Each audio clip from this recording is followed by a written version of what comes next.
Hey, this is Maginoni. Here's some other reviews for the rest of the books I got this week that I read. We'll start off with Valiant's Generation Zero #1. Now, this was my favorite book of the week, hands down, which was really surprising to me. Basically, what's going on is this. There's a girl who's living in a town that, just imagine Google and Microsoft and Apple stepped in. They gave everybody free Wi-Fi. It's a technological marvel. And everybody's standard of living has gone up.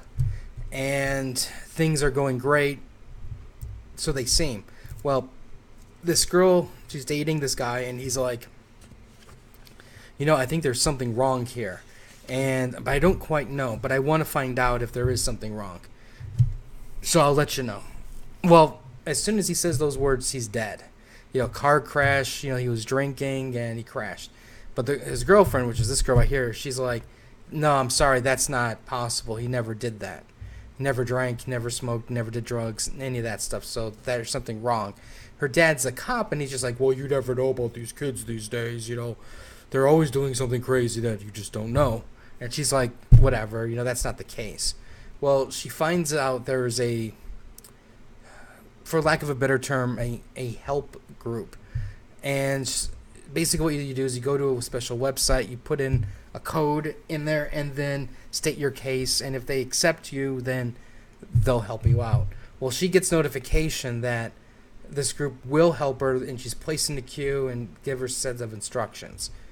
And basically to wait for them. Well, things start happening. She decides to start investigating on her own.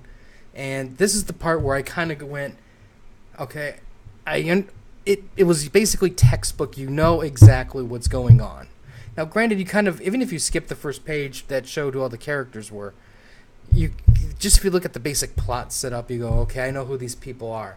But the ending part was really cool. So I give it props for that. And that's what really caught my attention and made me go, okay, I really like this book. And basically the Generation Zero people came and basically saved her. And I can't wait to see what's going to happen from this.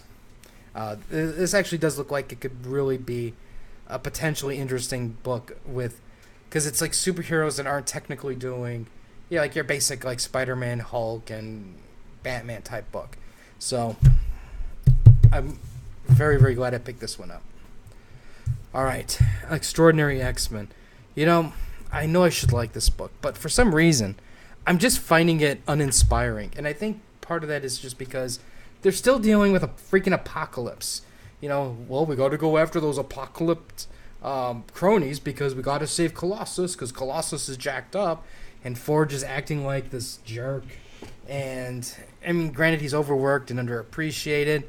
And it's just, I don't know.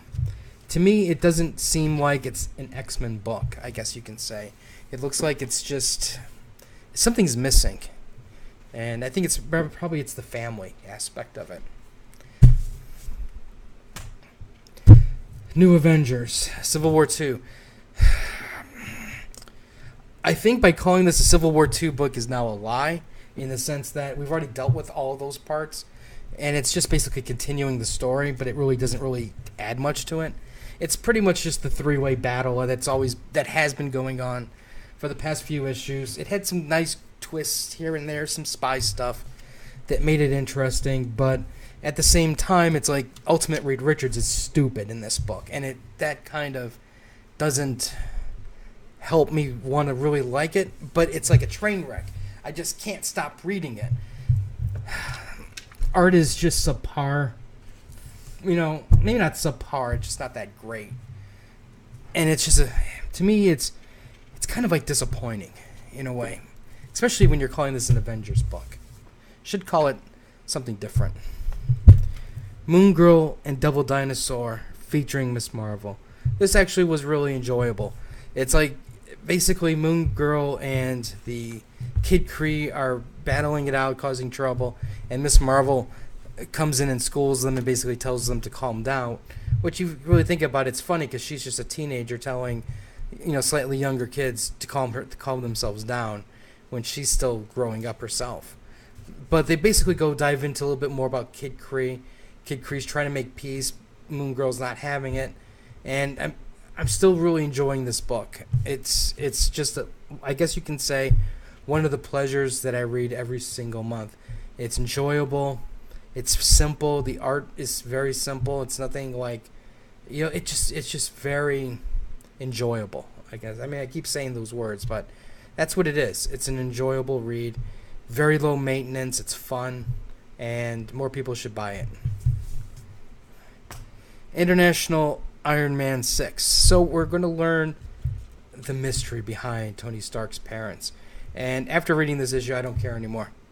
I really just don't give two craps about who his parents are. I don't care about their backstory anymore.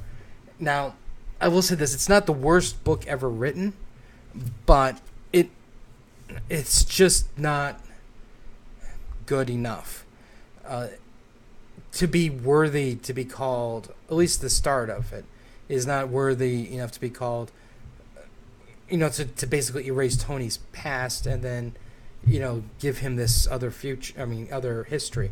Basically what happens is you have this girl, she's a singer, bad singer, wannabe, in a bar. She's approached by a S.H.I.E.L.D. agent. The S.H.I.E.L.D. agent goes, well, your dad was a S.H.I.E.L.D. agent, and I'm going to make you a S.H.I.E.L.D. agent.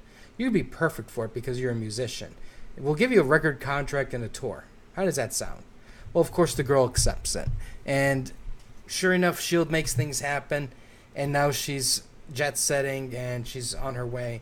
And she's got to, basically do stuff for S.H.I.E.L.D. because, she actually is a good cover in the sense that she's a band, she travels, so she can get into places very easily, and it's very easy to get people in and out to her to transfer items. Things don't go her way at the very end, but of course she meets another S.H.I.E.L.D. agent, and it looks like basically these two are basically setting up to be Tony's parents. And if that's the case, I'm just not interested. I'm probably not going to. I will not buy the next issue. Couldn't care less. I don't care. I mean, they can make Tony's father a Kree warrior, and his mom could be, I don't know, a brood who was, like a brood who got turned himself into a human. I don't care. The basic setup was just kind of. It's like, why do you have to go the predictable route? S.H.I.E.L.D. agents, you got to tie them into something. They just can't be anything other than that. Can't make up something different. I mean, heck, it would have been more interesting that they were AIM agents, and then they had Tony, and then they had to give them up because and he was used for experiments, and he was gonna die, and they gave him up. That to me would have been more interesting than S.H.I.E.L.D. agents, because that's all. They always do the same shit every single time, predictable, and it's no wonder Marvel right now is just shitting. It's a lot of their core books are just not as good as they used to be. They're in a rut. They need to get out of this changing stuff just because they want to be diverse. Diversity is fine. I think their diversity has added a lot of good things to it. To comics, at least in making new books accessible to readers, markets, all that other stuff. But they're changing things, so they're changing everything just to change everything. And I think that's where it's kind of like you're being ridiculous. And this storyline is ridiculous. And I'm not putting up with it at all. Anyways, if you have any comments or questions, let me know. Let me know what you guys picked up, what you guys are looking forward to reading the most, what you like the most. And we'll have some more stuff later. So until next time.